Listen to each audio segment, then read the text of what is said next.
Je pense qu'en rappelant tout ce qui est si vrai dans notre expérience d'une vie de prière, cela aura pour effet désiré de nous aider à reconnaître qu'à l'avenir, notre vie de prière ne se développera pas si l'ennemi peut l'empêcher.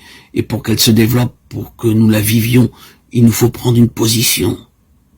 Elle ne viendra pas simplement d'elle-même. Nous verrons que nous n'y serons pas simplement amenés. Nous verrons que nous n'y arriverons jamais à une vie de prière puissante, que nous n'y entrerons pas facilement sans une lutte de toute notre volonté.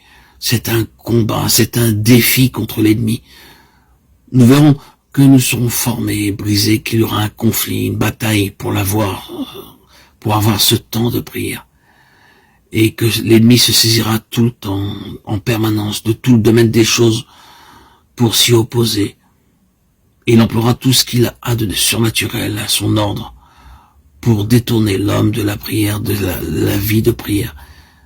Vous et moi, bien-aimés en Christ, frères et sœurs, devrons lutter pour notre vie de prière. Et plus nous avancerons spirituellement avec le Seigneur, plus nous trouverons qu'il en sera ainsi. Ce n'est pas que l'ennemi cherche à nous empêcher, vous et moi, d'avoir une vie de prière personnelle. Ce n'est pas contre cela qu'il lutte. C'est le témoignage du Seigneur Jésus qui est lié si intimement à la vie de prière des enfants de Dieu qu'il cherche à détruire. Vous et moi, en tant qu'individus, êtres humains, nous n'avons pas grand intérêt pour l'ennemi.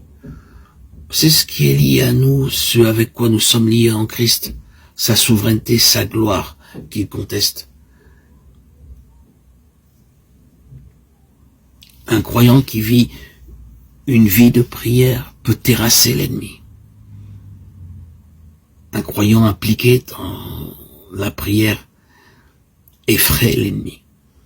Ne comprenons-nous pas, ne sommes-nous pas frappés très fortement par le fait que cette résistance opposée de la part de l'ennemi contre notre vie de prière implique, et d'ailleurs elle fait plus qu'impliquer, elle déclare et proclame positivement que la gloire et l'honneur du Seigneur sont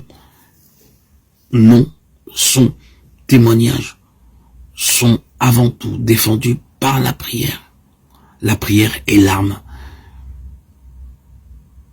puissante qui soumet l'ennemi.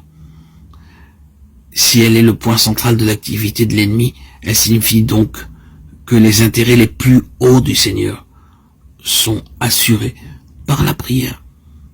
Et cela met la prière à la première place. Cela n'est certainement pas nouveau et cependant, il est bon de souligner encore et toujours cette immense et grande vérité.